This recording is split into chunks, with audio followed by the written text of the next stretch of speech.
Burnt Toast! Welcome back to the Burnt Toast Show. I'm your host, Todd Harold. It's time for tonight's, or today, or this morning's, or whatever.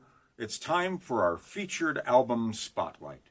Our featured album tonight is Tower of Power, Bump City. It was released in May of 1972. It was their second album. The cover was actually drawn by their drummer, one of the great funk drummers of all time, David Garibaldi.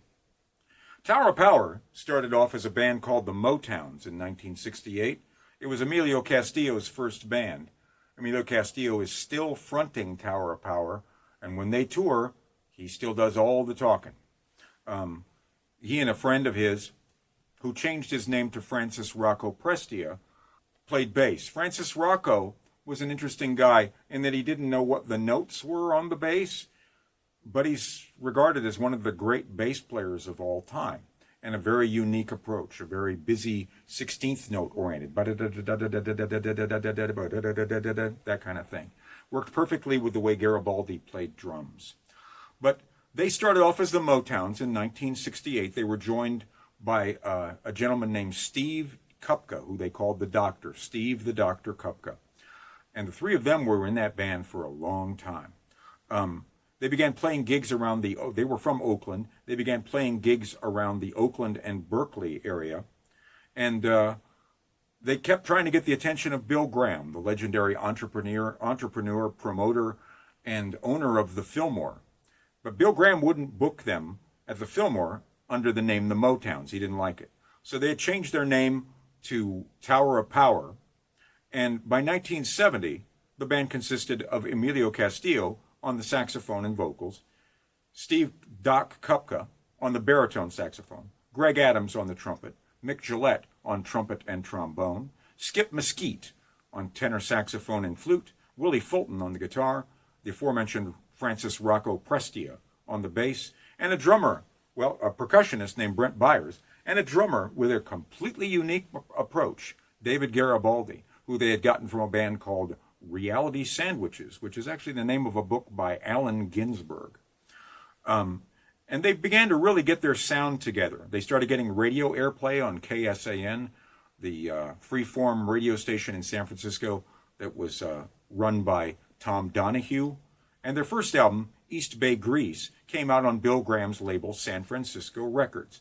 Their vocalist at that time was a gentleman named Rufus Miller. He didn't last very long, and neither did San Francisco Records. After a period of refinement after the East Bay Grease album, and getting out of their contract with San Francisco Records, they signed with Warner Brothers and now had national distribution and the national spotlight. And they really worked on things. In particular, Garibaldi went back to drum lessons and started really working on his technique, and he became quite amazing, quite amazing. To talk about Garibaldi for a second, he was one of the progenitors, the founders of the Oakland sound, the Oakland drum sound, with the drummer Mike Clark, who played with Herbie Hancock later, and the drummer Gaylord Birch, who played with the Pointer Sisters and Lydia Pence and Cold Blood, another Bay Area-based horn band. There were three Bay Area-based horn bands that played at the Fillmore all the time. There was Lydia Pence and Cold Blood, there was Tower of Power, and there was Bill Champlin's Sons of Champlin. And everybody thought that Sons of Champlin would be the one that would take off, but they didn't. It was Tower. One of the most identifiable things about Tower of Power was the horn section and their approach. Emilio Castillo, Doc Kupka, Mick Gillette, Greg Adams, Skip Mesquite, and later, for many years, Lenny Pickett, a really outstanding tenor player. They were influenced by James Brown and many other soul bands, but also there was a burst of horn bands at that time that weren't really soul bands that I think they were influenced by too. Blood, Sweat, and Tears, Chicago, Chase, Lighthouse, the Ides of March. These were serious horn bands, and I think that they were influenced by all of them. Greg Adams stepped forward as an amazing horn arranger and made a really distinctive sound. And it really established the familiar Tower of Power horn sound. Now check this out, okay? This horn section has recorded with, among many others, Aaron Neville, Elton John, Eric Clapton, LaBelle, Huey Lewis and the News, Santana, Hart, Little Feat, the amazing Waiting for Columbus album, that's them. Grateful Dead, Journey, Cat Stevens, Chaka Khan and Rufus, Toto, Fish, and as I said, many, many others. But their second album, Bump City, was really the template where we first heard that horn sound, that rhythm section sound, in a more fully realized, not completely fully realized, but a more fully realized way, and the way that Doc Kupka and Emilio Castillo began to write songs, which was very distinctive.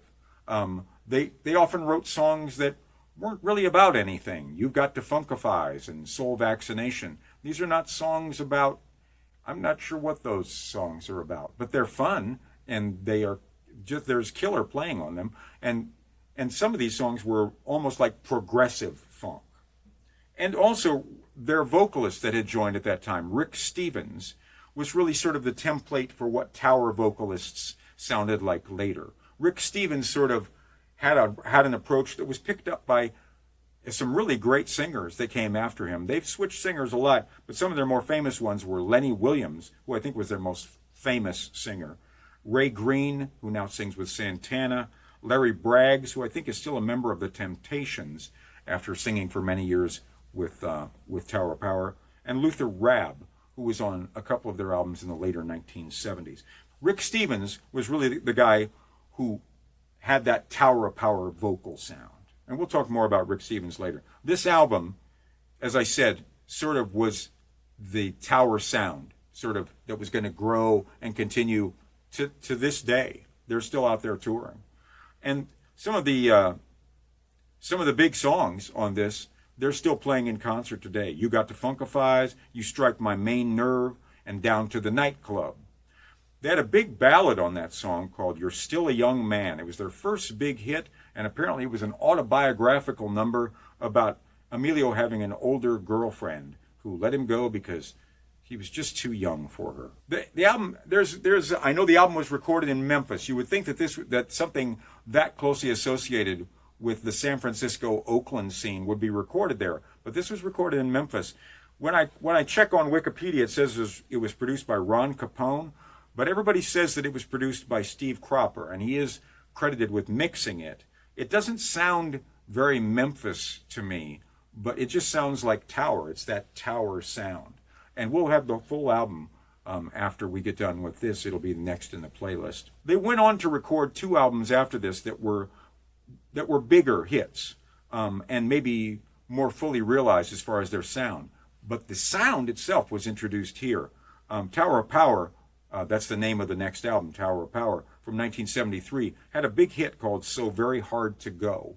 What Is Hip, which was another big hit, and Soul Vaccination. Those are still songs that Tower plays today, and they're legendary funk songs, both for the horn section and the rhythm section. By that time, they'd added the organist Chester Thompson. That was a real big pickup. Chester Thompson had an organ group in the Oakland area in the late 60s and early 70s, and somehow they co-opted him, even though he didn't want to join the band because he wanted to play bass with his bass pedals and his left hand. But they said, we have a bass player, we have Rocco. So he went along with it. And he was with them for a long time, and after that he was with Santana for about 20 years. After that, the album Back to Oakland from 1974, which to me is their most realized album. It's a great, great album that features the Chester Thompson composition, Squib Cakes, and the song that Lenny Williams wrote with Johnny Guitar Watson, Don't Change Horses, in the middle of the stream. These are all really amazing albums. Lenny Williams, who replaced Rick Stevens, we're going to get to the Rick Stevens story here in a second. Lenny Williams, who replaced Rick Stevens, left the band in 1974 after those 2 albums, and their popularity began to decline as drug issues became more prominent. And these took over for a long time.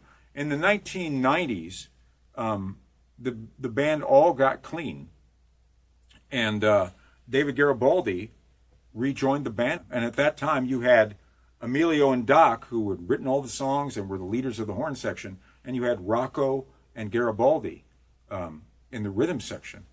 And there they were. There was that sound, and you could see it. It was back. And not that it ever left. The drummers that replaced David Garibaldi over the years were amazing drummers, but there's only one David Garibaldi.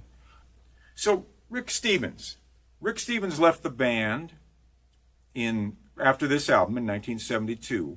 He was replaced by Lenny Williams.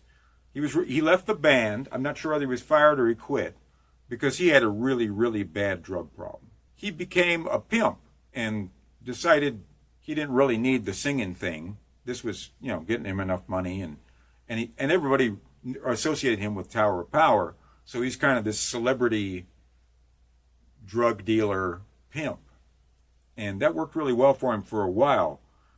Things went way downhill. He got involved with the wrong people. At one point in 1976, they threatened his family. They said that he owed them $5,000, which he had $2,000, is what I understand. And he offered to give them $2,000. And they took that and then said, now we want the rest of it. And this was just some number that he says that they just made up. So when they threatened his family, things became very grave. He went to a pawn shop and bought a gun and some ammunition. And that afternoon, he went out to where he knew those people to be and killed 2 of them. Later in the afternoon, he killed a 3rd person. He was sentenced to life in prison. He got out after 36 years, and here's the silver lining. After 36 years, he joined Tower for a couple of songs at their 40th anniversary concert, which is on YouTube. It's a beautiful thing. He put together his own band and toured clubs for a few years before he passed from cancer. So anyway, that's a pretty interesting story. You don't hear that about a lot of bands. But Emilio Castillo and Steve Kupka are still out there touring with Tower of Power all the time, actually. And they've been through all sorts of changes. But if you see them, they still got that Tower sound. And it all started with the album Bump City in 1972. This is the Burnt Toast Show. I hope you enjoyed tonight's album Spotlight. We got some really interesting stuff for you next week that I think you'll really dig. So I hope you'll tune in again. And I hope you dug the show tonight. Now, after this on the playlist, we'll have the entire Tower album and anything else I can find. I'm hoping to find the Rick Stevens doing stuff with Tower on the 40th anniversary concert. And thanks for tuning in. I'm Todd Harrell.